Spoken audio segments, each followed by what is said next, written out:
안녕하세요. 저는 얼마 전에 보수적인 시댁과 이별에 성공한 40대 두 아이를 키우는 평범한 여자예요.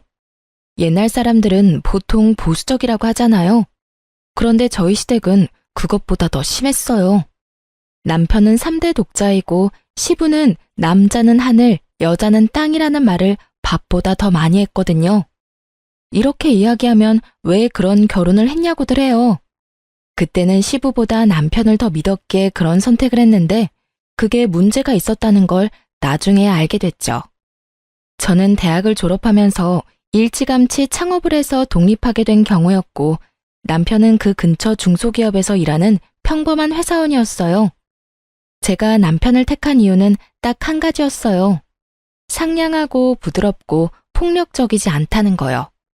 저의 친부는 술만 마시면 사람을 때리는 개차반 같은 인간이었거든요.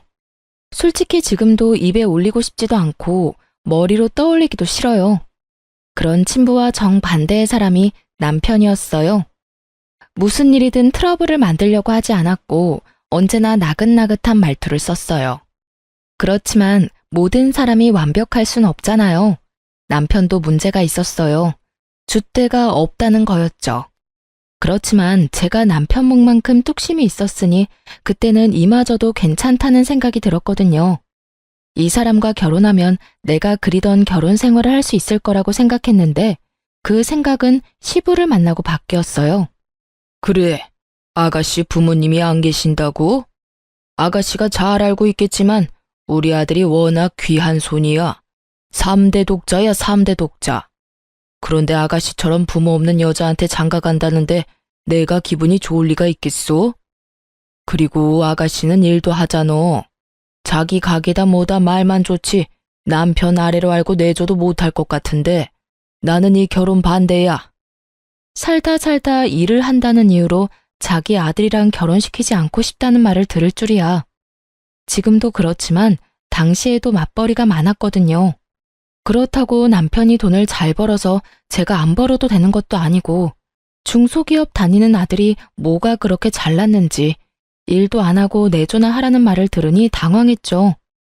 게다가 그 고압적인 자세가 저희 친부를 닮아 있어서 저도 기분이 팍 상했어요.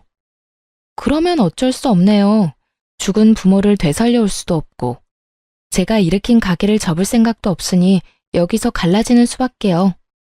그렇게 시부모를 뵈러 간 자리에서 저는 그렇게 말하고 돌아왔어요. 남편이 쫓아와서 제게 다시 한번 생각해보라며 애원을 하더라고요.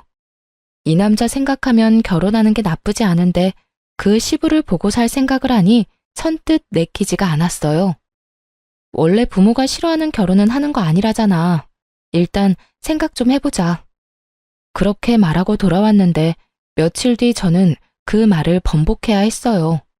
속이 안 좋고 울렁거리더니 생리를 하지 않더라고요. 워낙 불규칙적이라 애가 생겼을 거라고는 생각도 못했는데 산부인과에 가보니 이미 8주였어요. 아이의 심장이 뛰고 있더군요. 그 길로 남편을 찾아가 말했어요. 애가 생겼다고요. 남편은 뛸 듯이 좋아했어요. 자기가 아빠가 된다는 것도 저와의 결혼이 어떻게든 이루어질 수밖에 없다는 것도 그 사람에게는 모두 좋은 일이었던 것 같아요. 그렇게 20주째 되는 날 시댁에 다시 갔어요. 아버지, 저 이 사람하고 무조건 결혼할 겁니다. 이 사람 제 아이 가졌어요. 그것도 건강한 아들이에요. 제가 임신을 했다는 말에 시부의 눈이 동그래지더니 아들을 가졌다는 말에는 크게 한박웃음을 짓더군요. 아들? 진짜 아들 맞다고 하던? 네, 16주에 이미 아들인 거 확인했고 여기 오기 전에 한 번 더 확인했어요. 아들이 확실하답니다. 그러니까 저희 결혼 허락해 주세요. 제 손을 꼭 잡은 남편을 지그시 보던 시부가 고개를 끄덕이더군요. 손 귀한 집안의 아들을 먼저 안겨주다니 이 결혼을 허락 못할 것도 없지. 내가 저번에 그렇게 말한 건 너무 마음에 담아두지 말거라. 늙으면 이래저래 걱정이 많은 법이야. 안면몰수한 시부의 상냥한 척에 저도 웃는 척하며 말했죠. 네, 걱정하지 마세요. 마음에 담아두지는 않을 테니까요. 그래, 아가 너는 당분간 우리 손주 안 아프게 출산에만 힘쓰도록 해라. 본인 신고는 오늘 가서 하도록 하고. 그렇게 어렵사리 시부의 허락을 얻어 저희는 결혼에 골인할 수 있었어요. 아이만 생각하라며 일도 그만두길 원했던 시부였지만 제 뱃속에 아이가 있다 보니 크게 뭐라고 하지는 못하더라고요. 스트레스 받아서 애가 어떻게 될지 모른다고 얼마나 조심하는지. 그때가 제 결혼 기간 중 제일 스트레스 덜 받았던 때였을 거예요. 당시 제 가게는 안정적인 수입을 창출하고 있었고 돈도 꽤 벌고 있었어요. 남편 수입보다 더 많은 순수익을 벌어들였으니 생각보다 꽤 괜찮은 편에 속했죠. 그래서 가게를 그만둘 생각은 눈꼽만큼도 없었어요. 이걸 어떻게든 잘 키워서 돈을 더 벌어서 모아야겠다는 생각뿐이었죠. 아이를 낳았을 때도 아기 없고 가게에서 계산대를 지켰어요.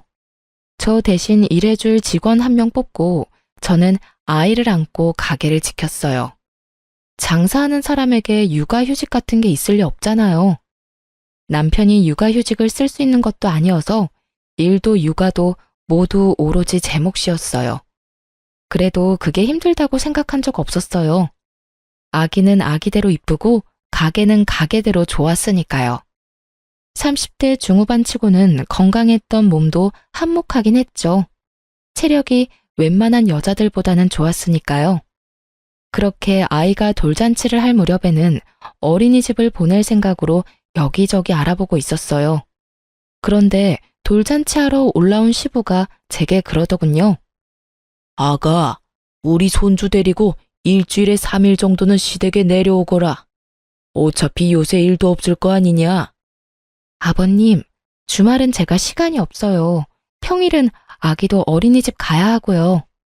어린이집이라는 이야기에 시부가 깜짝 놀라더군요.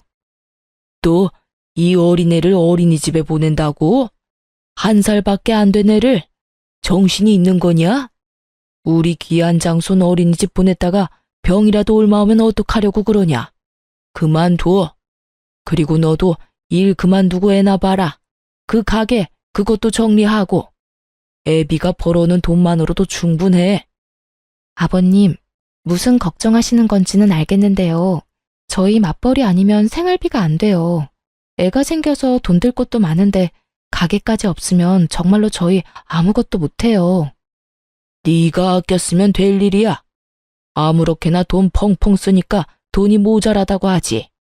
아껴서 필요한 데만 쓰면 돈이 왜 없겠어? 시부는 전혀 모르고 있더군요. 자기 아들이 얼마를 버는지. 그리고 며느리가 그보다 얼마나 더 많이 버는지도요.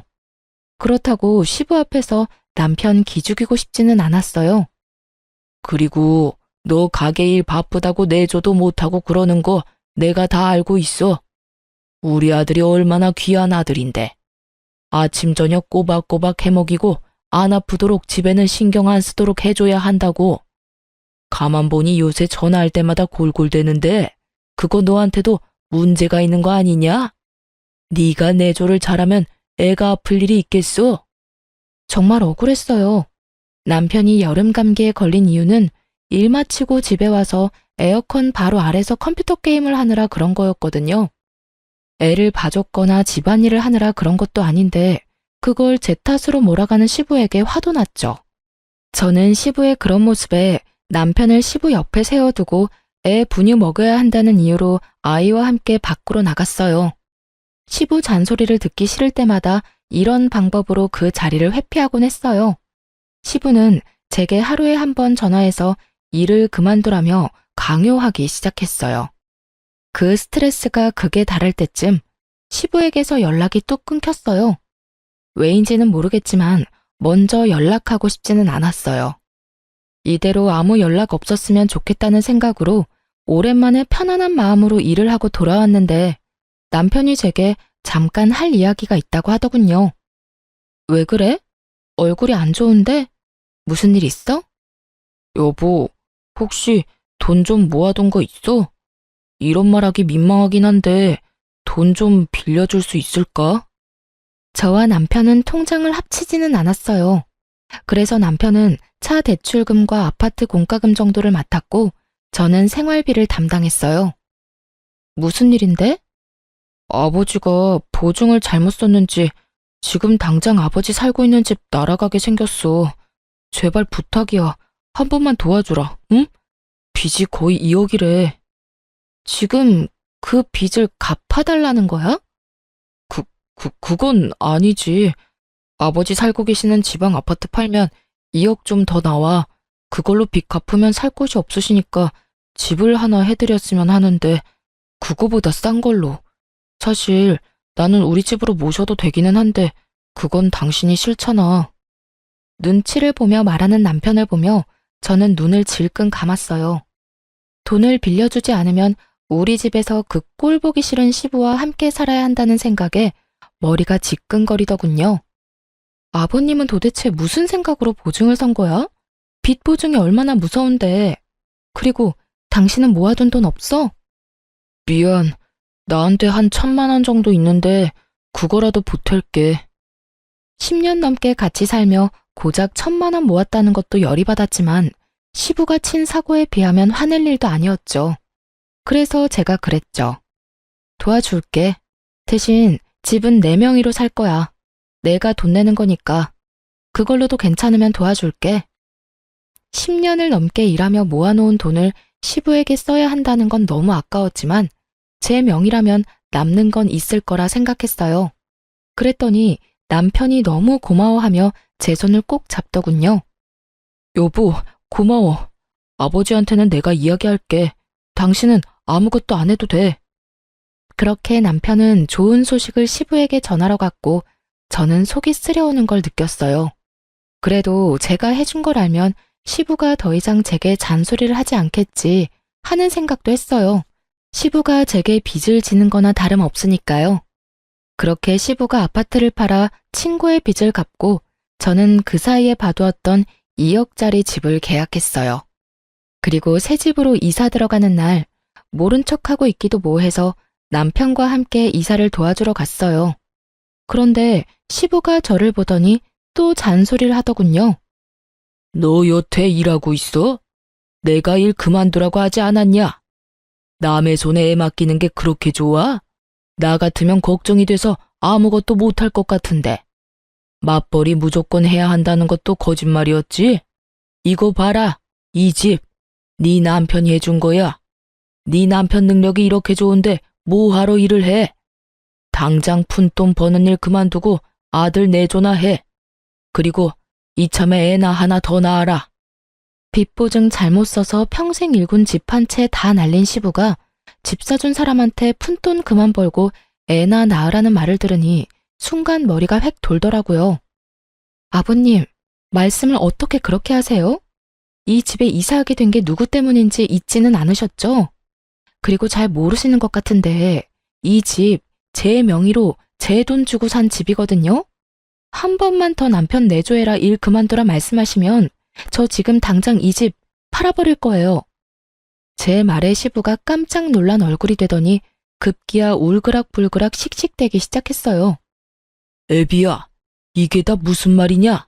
너 이 집 네 돈으로 산 집이라고 하지 않았어? 그런데 애미가 왜 저런 소리를 하는 거야? 아버지, 그게요. 실은 저도 돈을 조금 보태기는 했어요. 그리고 제가 언제 제 돈이라고 했어요. 제가 모은 돈에 아내가 모은 돈 합해서 드리는 거라고 했잖아요. 네가 보탠 돈이 얼마야? 1,000만 원이요. 남편 대답에 시부가 이마를 짚더니 그 자리에서 한숨을 푹푹 내쉬며 남편에게 그러더군요. 너 지금 당장 나 따라 들어와. 시부가 귀신 같은 얼굴로 말하자 남편놈 얼굴이 완전 울상이 되더군요. 벌벌 기며 시부에게 변명하는 남편을 보니 이게 무슨 상황인지 감이 왔어요. 남편에 부딪히고 싶지 않은 성격은 시부와의 트러블을 피하고 싶은 마음에서 오는 거였더라고요. 그러니 이번에도 이야기할 때 와이프 돈이라고 하면 시부가 화낼 것 같으니 적당히 자기 돈을 더 많이 내고 아내는 조금 보탰다고 이런 식으로 이야기한 거였더라고요. 시부는 그 말을 철석같이 믿고 이만한 돈을 마련한 아들의 능력을 높이 사서 저한테 이걸 빌미로 일을 그만두라고 잔소리한 거고요. 자기가 잘못은 했지만 아들이 그만큼 만회하고 있으니 저한테 큰 소리치고 싶었던 모양이었어요. 이번에 시부가 체면을 구겼으니 저 보기가 좀 꺼려졌을 테니까요. 그런 와중에 오히려 저한테 더 큰 소리치고 싶었던 건지도 모르죠. 그런다고 이미 망한 이미지가 되살아나는 것도 아니고 빚보증 섰던 게 없던 일이 되는 것도 아닌데 말이죠. 어쨌든 그렇게 안방으로 끌려 들어간 남편은 시부에게 먼지 털리도록 맞고 욕을 한 바가지를 들었어요. 근데 웃긴 건 시부가 나한테 무례하게 군 건데 애먼 남편 놈만 혼내고 저한테는 사과 하나 없던 점이었어요. 그래도 저는 이해했어요. 왜냐하면 그 뒤로 시부가 저한테 잔소리 전화를 한 통도 안 했거든요.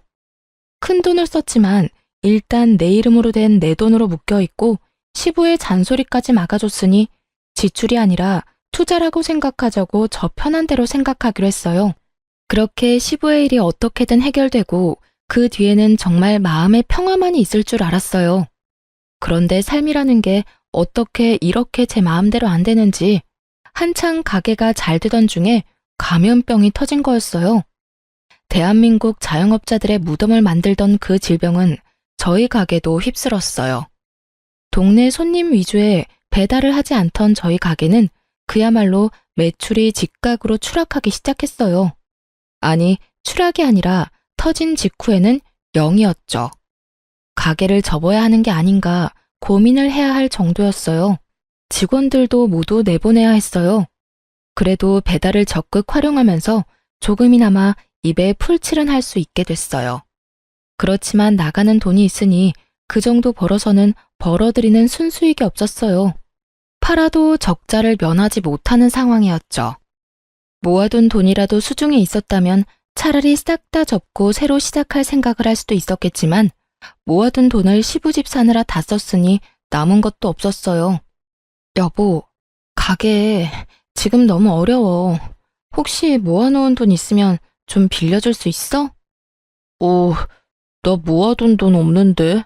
그만큼 힘들어? 당분간은 당신 월급으로 생활비까지 해야 할 것 같은데. 내 월급에서? 그 부분에서 남편이 아주 크게 놀라더군요. 솔직히 남편 반응에 실망이 컸어요. 제가 힘들다고 하면 당연히 저를 도와줄 거라고 생각했거든요. 돈을 빌려주지는 못하더라도 같이 고민해주진 않을까 생각했는데 자기 월급에서 생활비 써야 한다니 그제야 놀라는 걸 보니 이 사람은 내 가게가 망하든 말든 상관없구나 하는 생각이 들었거든요. 그런데 그게 아니었어요. 남편은 저를 생각해줄 만큼 형편이 좋지 않았더라고요. 여보, 사실은 나 돈 진짜 한 푼도 없어. 지금 들어오는 월급도 대출로 다 나가고 있는 실정이라. 무슨 대출? 신용대출? 대출을 왜 받았어? 이때까지 내가 생활비 다 부담해서 당신 돈 쓸 일도 없었을 텐데. 그게 나도 생활비 좀 벌어보려고 코인 했거든. 코인이라는 말에 순간 눈앞이 캄캄해지더군요. 코인의 마지막이 대박인 사람이 그리 많지 않잖아요. 이 말을 이 최악의 순간에 들으니 마치 지독한 악몽을 꾸고 있는 기분이 들었어요. 대출 받아서 코인 했으면 다 빼면 되잖아. 손 털고 나오면 그만 아냐? 제발 별거 아니었으면 하는 마음에 가볍게 말해봤는데 남편 얼굴 표정은 별거 아닌 얼굴이 아니었어요. 잔뜩 눈치를 보는 그 표정을 제가 모를 수가 없었죠. 사고를 치기는 쳤구나. 그 생각부터 들었어요. 그래서 다그쳤죠. 설마 마이너스야? 얼마나 마이너스인데? 대출을 왜 받은 건데? 있는 돈으로 한 거 아니었어? 그게 대출을 여러 군데 받았어. 차 담보로 대출 받고 또 있지? 그게 집 담보로 대출도 받고. 뭐? 집은 공동명의인데 무슨 대출이야. 내 허락 없이 대출 못하잖아. 그게 대출한 곳이 내가 아는 사람이 일하는 곳이었거든. 물어보니까 가능할 수도 있다고 해서 했는데 되더라고. 당신이 알면 당연히 못하게 할 것 같아서 그래서 그거 받아서 코인했는데 처음에는 맹세코 진짜 수익률 좋았어. 당장 대출 다 갚을 수 있을 줄 알았는데 점점 안 좋아지더니 수익이 지금은 많이 마이너스라서 그냥 두고 올라올 때쯤 파는 게 낫지 않을까 하고. 미쳤어. 정신 나갔냐고. 지금 우리 생활비 당신 월급으로 다 충당해야 돼. 그런데 그 돈으로 대출 갚으면 우리는 무슨 돈으로 먹고 살아? 지금 당장 다음 달 나가야 할 돈도 어마어마한데 당신까지 나 이렇게 힘들게 만들 거야? 나라고 나쁜 생각으로 그랬겠어? 나도 당신한테 도움되려고 그런 건데 애 크면 돈도 필요할 것 같고 일 그만둬도 용돈벌이 정도는 할 수 있을 것 같아서. 재수 없는 소리 하지 마. 당신 일을 왜 그만둬? 지금 당신 일 그만두면 우리 다 망하는 거 알지? 허튼 생각하지 말고 회사에 딱 붙어 있어. 이럴 때는 월급쟁이가 제일 좋아. 지금 장사하는 사람들, 영업하는 사람들 완전 죽기 일보 직전인 거 알지? 그렇게 말하는데 뭔가 낌새가 이상하더라고요. 갑자기 이 타이밍에 일을 그만둔다는 이야기를 하니까요. 당신 설마 일 그만뒀어? 아니지, 그런 거 아니지. 참지 못하고 화를 냈더니 남편 놈이 우물쭈물 한마디 하더라고요. 그게 나 회사에서 해고 될 것 같은데. 뭐? 하룻밤 안에 폭탄 발언을 이만큼 많이 들을 줄이야. 정말 가슴이 너무 두근거리는 것이 심장마비가 올 것처럼 가슴이 꽉 막힌 것처럼 아프더라고요. 나중에야 그게 화병이었다는 걸 알았지만 이때는 정말 제가 뭔가 잘못될 것만 같았어요. 해고를 당신이 왜? 남편은 고개를 들지 못하고 있었어요. 제가 물어도 아무 말 없다가 다그치자 그제야 입을 열더군요. 회사에서는 근무 태만이라고 하는데 내가 봤을 때 그 정도는 아니고 사실은 일하다가 내가 잘못해서 문제가 좀 생겼거든. 근데 그게 완전히 내 잘못이라기보다는 그걸 확인해야 하는 사람이 확인을 잘못한 것도 있고 내 책임만은 아닌데 내가 다 뒤집어 쓰고 나가는 거라. 그만. 나한테 설명하지 마. 더 들으면 진짜 졸도할 것 같으니까. 그러니까 해고를 당한 거야? 아니면 곧 해고를 당한다는 거야? 일단 이달 말까지 일하고 나오지 말라고. 며칠 남지 않았더라고요. 말일까지. 미쳤어. 가게가 망해가는 걸 보면서도 그런 짓을 저질러? 이제 어떡할 거야? 우리 지금 집도 반은 날아갔고 차도 대출금 못 갚으면 날아가는 거야. 무슨 정신으로 이런 미친 짓을 저질렀어? 내가 힘들면 당신이라도 버텼어야지. 해결 방법이 왜 없어? 나한테 다 방법이 있어. 우리 아버지 계신 곳으로 내려가자. 거기 내 고향이잖아. 친구가 일자리 소개시켜준대. 지금보다 월급도 훨씬 괜찮고 우리 사는 집 팔고 나면 매매금의 반은 건질 수 있을 테니까 그걸로 자기 거기서 가게 하면 되고 살 곳은 어차피 아버지 집이 당신 명이니까 거기서 살면 되잖아. 나더러 지금 합가하라고 하는 거야? 멀쩡한 집 반토막 내놓은 주제에 나더러 내 집에서 식모살이 하라고? 여보, 너무 그렇게 생각하지 말고 우리 같이 가보자. 가서 결정해도 늦지 않아. 아니, 왜 내가 여길 놔두고 거기를 가? 생각할 것도 없다니까? 그러지 말고 냉정하게 생각 좀 해봐. 냉정하게 생각했어. 그러니까 안 간다고. 거기서 시아버지랑 같이 살 생각 절대 없어. 그리고 그 집 평수가 6사람이 살 수 있는 평수야? 애들 데리고 어떻게 거길 들어가? 그럼 여기서 망할 거야? 여보, 딱 한 번만 갔다 오자. 응? 아니, 그냥 나들이 간다 생각하고 가. 알았지? 결국 그 주의 주말에 남편은 억지로 저를 데리고 시댁으로 향했어요. 안 가겠다며 버티는 저를 끈질기게 설득하는 남편 때문에 시댁에 한번 다녀온다는 가벼운 마음으로 내려가기로 했어요. 하지만 기분이 나쁜 상태로 들른 곳이라 표정 관리가 정말 하나도 안 되더군요. 남편이 잠시 시모와 부엌에서 이야기를 나누는데 시부가 저를 안방으로 잠시 부르더군요. 들어가 앉으니 시부가 제게 넌지시 이야기하더군요. 그래, 가게에 문제가 있다지? 아무래도 요즘 가게 하는 게 힘들겠구나. 우리는 괜찮으니 사정이 나아질 때까지는 우리 집에서 지내거라. 나도 많이 늙었고 슬슬 며느리 수발 받을 때도 됐지. 갑작스런 수발 이야기에 제가 화들짝 놀라 반문했어요. 네? 그게 무슨 말이세요? 그러자 시부는 오히려 다 안다는 표정으로 저에게 조용히 말했어요. 다 아니까 모른 척 안 해도 된다. 그래도 이렇게 가는 게 있으면 오는 게 있어야겠지. 이러면 어떻겠냐? 우리가 너희를 받아들이는 조건으로 이 집 네 명의에서 우리 아들 명의로 바꾸는 거. 그 정도는 해줄 수 있지. 듣다 보니 점점 더 가관이었어요. 뜬금없이 수발 이야기와 명의 변경이 왜 튀어나온 건지 짐작조차 되지 않았어요. 이 집에 내려온다는 걸 남편이 미리 말했다 하더라도 이 집이 내 명의인데 왜 시부가 이렇게 아나무인으로 말하는지 모르겠더라고요. 솔직히 제게 문제가 생기면 시댁 팔고 급한 불 끄면 그만인데 말이죠. 남편 부탁과 시부 사정 때문에 그렇게 못하고 있을 뿐인데 갑자기 수발을 들으라느니 명의를 변경하라는 말을 들으니 경황이 없었어요. 아버님, 지금 무슨 소리 하시는 건지 모르겠지만 이 집 명의 남편 앞으로는 절대 안 해줄 거예요. 지금 있는 집도 난리가 났는데 무슨... 그리고 저희 같이 살 생각으로 내려온 거 아니거든요?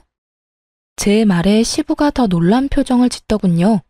그러나 이내 괘씸하단 듯한 표정을 하며 오히려 제게 호통을 치더군요. 같이 살 생각으로 내려온 게 아니야? 야, 사람이 좋게 말할 때 알아들어야지. 가게망에서 대출 다 끌어쓰다가 결국 망해서 여기로 내려오는 주제에 거절이 웬 말이야? 지금부터라도 조신하게 집에서 남편 내조나 하면서 살아. 암탈기 울면 집안이 망한다고 했다. 지금도 봐라. 너 가게 하다가 망해서 지금 우리 아들 발목 잡고 있잖아. 어디서 뻗대고 있어? 네가 뭐가 그렇게 잘났냐? 뭐가 잘나서 남편도 모자라 시아버지를 아래로 봐? 호통 소리에 남편과 시모가 안방으로 허겁지겁 들어오더군요. 저는 이 상황이 이해가 되질 않았어요. 시부가 왜 저한테 이런 말을 하는지 이해도 안 갔고요. 마치 제가 잘못해서 여기 온 것처럼 이야기를 하니까요. 가게가 망해가고 있기는 하지만 완전히 망한 것도 아니고 분명히 남편에게 여기 올 생각 없다고 말했는데 시부는 제가 여기 올 것을 전제로 이야기를 하더군요. 네가 우리 아들 앞길 막은 거 생각하면 이 집을 우리 아들한테 주고서라도 사죄를 해야지. 뭐가 그렇게 잘났어? 이 집 사주고 이게 온전히 네 거라고 생각하면 곤란하지. 네가 일을 했을 때라면 몰라도 지금은 돈도 다 떨어졌고 내 아들 앞날 막은 것만으로도 이 집은 네 것이 아니라 내 아들 거라고 해도 과언이 아니지. 가만 보니 제가 남편이 한 짓을 모조리 뒤집어 쓰고 있더군요. 저는 어이가 없어서 웃음밖에 안 나왔어요. 시부 말을 요약해보면 내가 내 돈으로 이 집을 샀지만 내가 사고를 쳤으니까 이 집에 대한 권리는 이제 더 이상 내게는 없다는 걸 말해주고 싶은 모양이었어요. 이게 사실이라면 그렇겠지만 이 모든 게 사실이 아니잖아요. 저는 중간에 뛰쳐들어온 남편놈 얼굴을 삐딱하게 바라봤어요. 이게 무슨 일인가 눈치만 살피고 있더군요. 이 남자가 중간에서 자기가 한 짓을 고스란히 제 잘못으로 돌려놨고 그 이야기를 시부가 철석같이 믿고서는 저를 이렇게 모함하고 있는 상황이었어요. 시부도 시부지만 남편에게도 정말 이번만큼 심각하게 실망한 적은 없었던 것 같아요. 저는 다 내려놓고 제 짐을 정리했어요. 그리고 남편 앞에 가서 말했죠. 이혼하자. 이런 식으로는 못 살아. 당신이 무슨 잘못했는지는 알고 있지? 2번 말 안 해. 원래대로 다 돌려놓으면 합의, 못 돌려놓으면 소송이야. 집에 갈 테니까 넌 오지 마. 올라오면 내 손에 죽는다. 협박 아닌 협박을 하고 돌아서는데 시부가 고래고래 고함을 지르더군요. 그래, 이혼해라. 다 네 탓이니 집이랑 손주는 놔두고 꺼져. 집안의 온갖 문제는 다 일으켜놓고 네가 뭔데 먼저 이혼을 하라 말아야? 시부 말에 어깨를 으쓱하며 대꾸했어요. 궁금한 건 아버님 아들한테 물어보세요. 저는 더 할 말 없어요. 그렇게 집으로 온 저는 변호사부터 찾아갔어요. 그리고 이혼 소장부터 남편에게 보냈죠. 이건 정말 참을 수 없는 상황이었거든요. 그랬더니 남편 놈이 놀라 집으로 냉큼 올라오더군요. 그것도 시부를 달고서 말이죠. 여보, 이거 뭐야? 나 당신이랑 이혼 못해. 왜 우리가 이혼해? 내가 잘못했어. 내가 잘못했으니까 다시 냉정하게 생각해봐. 응? 이렇게 감정적으로 생각하지 말고. 나 충분히 이성적이야. 그리고 나는 당신이랑 이혼해야겠어. 도저히 용서 못하겠으니까. 사내 놈이 돼서 여자한테 무릎이나 꿇고 우리 아들이 뭘 그렇게 잘못했다고 이 난리야? 네가 말해봐라. 우리 아들이 대체 뭘 그렇게 잘못했다고 소송이야? 아직 못 들으셨나 보네요. 아드님한테 직접 물어보시죠. 남편은 입을 꾹 다물고 있더군요. 그래서 제가 시부에게 말해줬어요. 아버님, 제 가게는 망한 게 아니에요. 그리고 집 망한 것도 제 탓이 아니고요. 집이 공동명의인데 이 사람이 저 몰래 집 담보로 대출받았고요.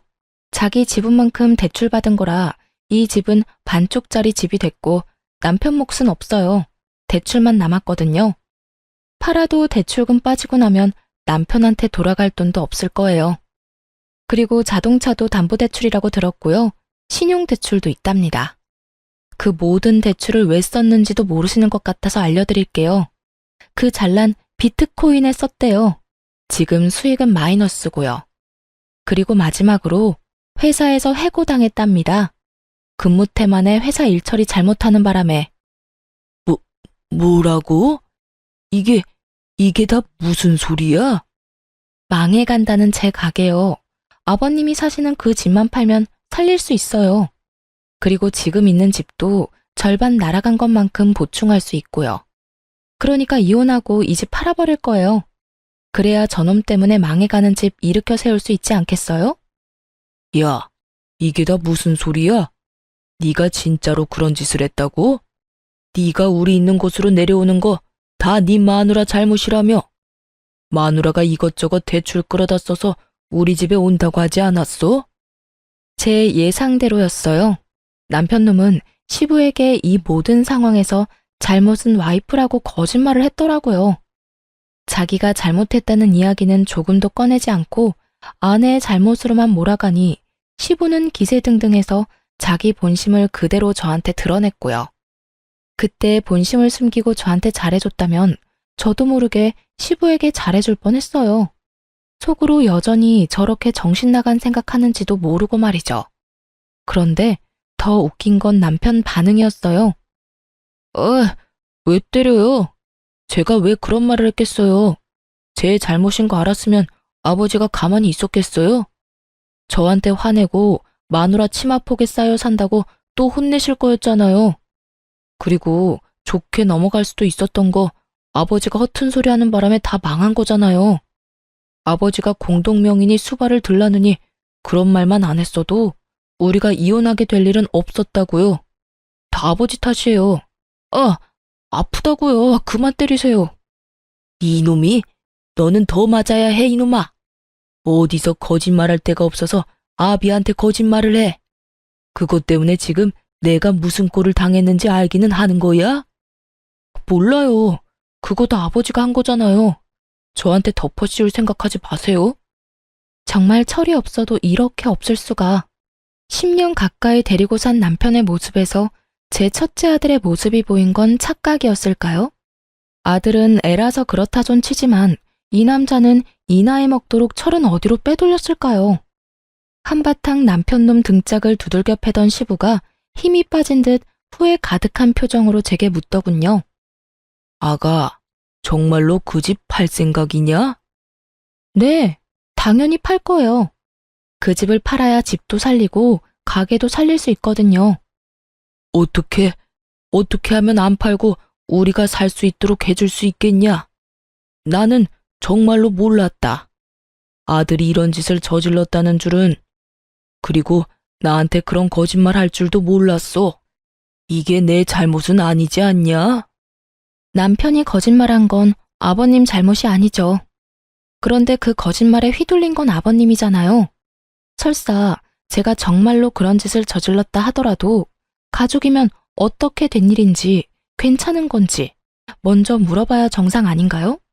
어쩔 수 없는 상황이었어요. 장사하는 사람들 모두가 힘든 상황이었다고요. 도움 같은 거 바라지도 않아요. 그냥 괜찮냐 한마디만 했었더라도 이렇게 화가 나고 열받지는 않았을 거예요. 오히려 아버님한테 더 잘하려고 했겠죠. 그런데 제 가게 망해간다는 말하면서 아버님이 저한테 뭘 요구하셨는지 기억하시죠? 수발도 들고 집도 남편 명의로 해달라고 요구했잖아요. 겨우겨우 살아난 사람한테 다시 죽으라고 하는 것과 뭐가 다르나요? 아버님이 하신 행동이 그런 행동이에요. 그리고 그게 진심이었으니 더 용서 못하는 거고요. 그건 진심이 아니었어.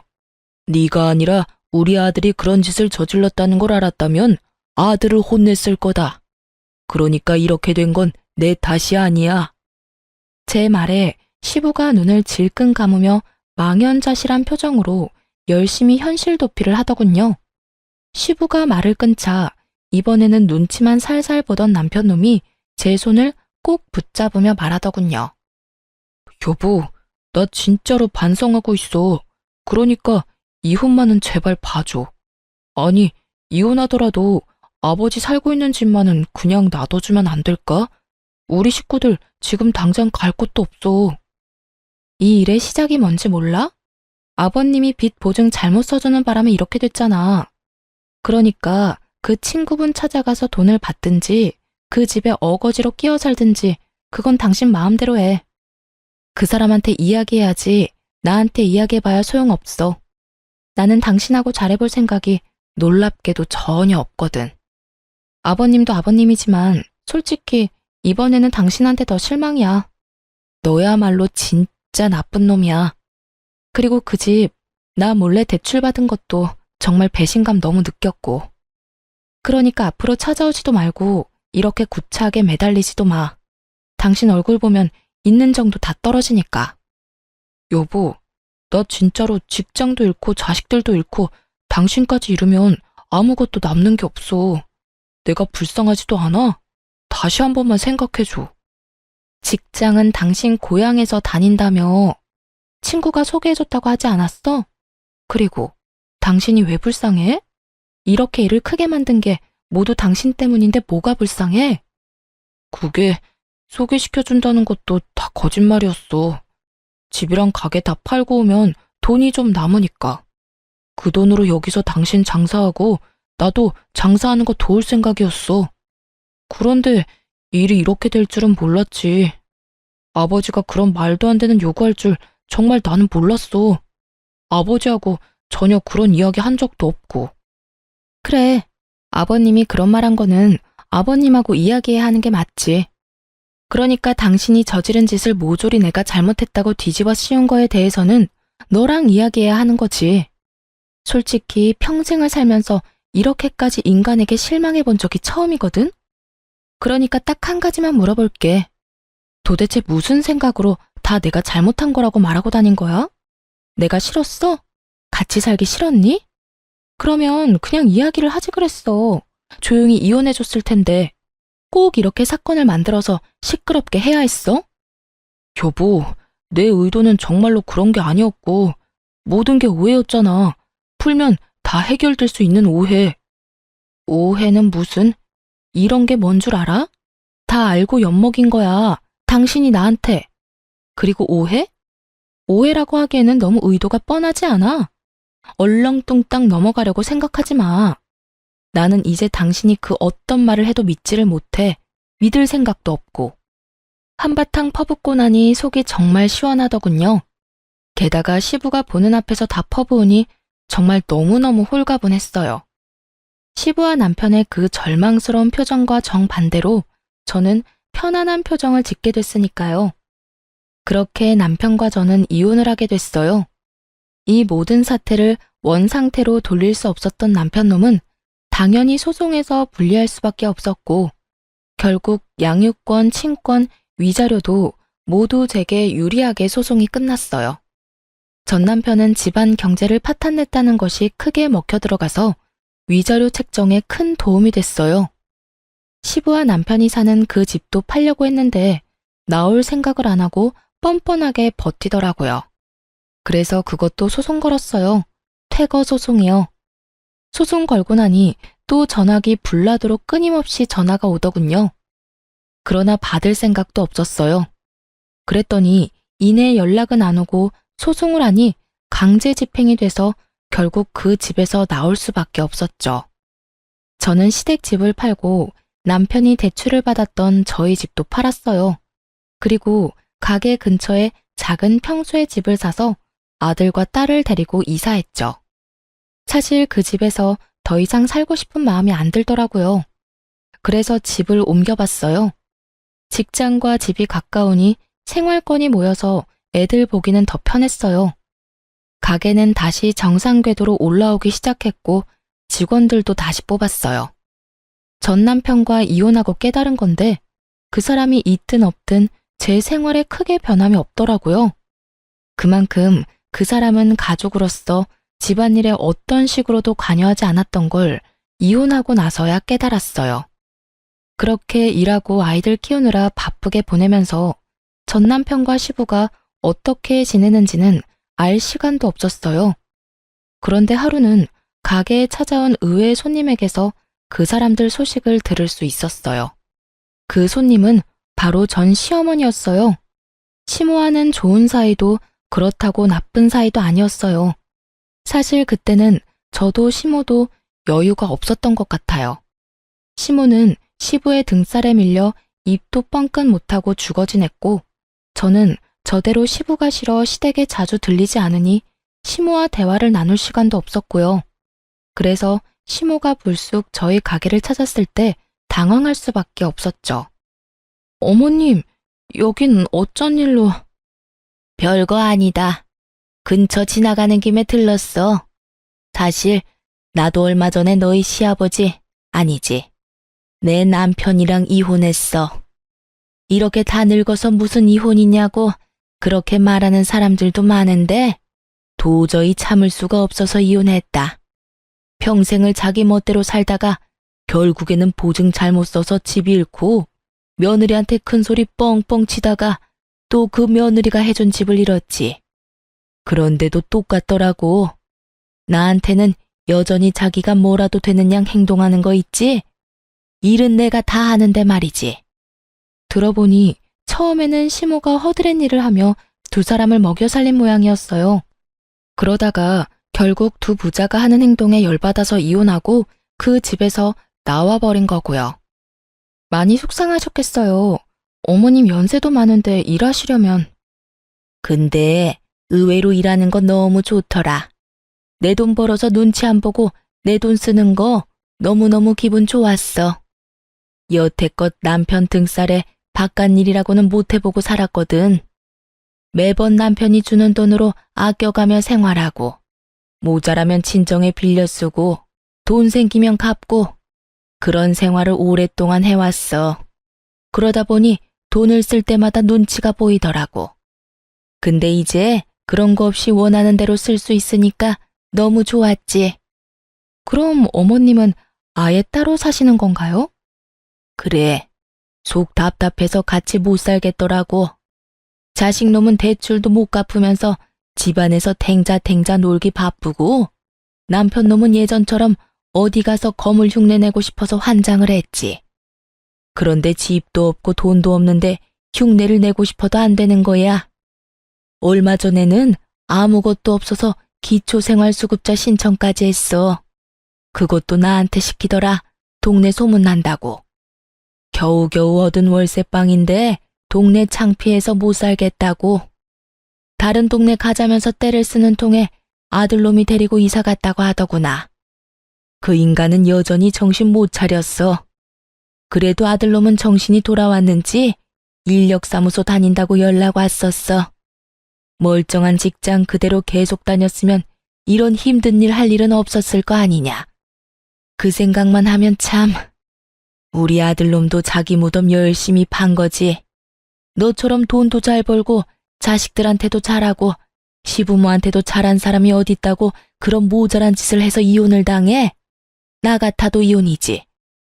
내 자식인데도 이렇게 미운 거 보면 지 아버지랑 똑 닮아서 그런가 봐. 씁쓸하게 웃으며 말하는 시모를 보니 두 사람이 잘 못 지내고 있는 것만은 확실해 보였어요. 동네에서 떵떵거리며 3대 독자인 걸 무슨 벼슬쯤으로 생각하며 살던 두 부자가 나란히 빚 보증과 코인으로 집안을 말아먹었잖아요. 어디 가서 칭찬받을 짓은 절대 아니고 자랑할 짓도 아니죠. 게다가 여자를 비하하는 시부와 여자에게 빌부터 편하게 살려는 전 남편은 행동은 다르지만 정말 똑같은 것 같아요. 바로 여자를 편한 도구쯤으로 취급한다는 점에서요.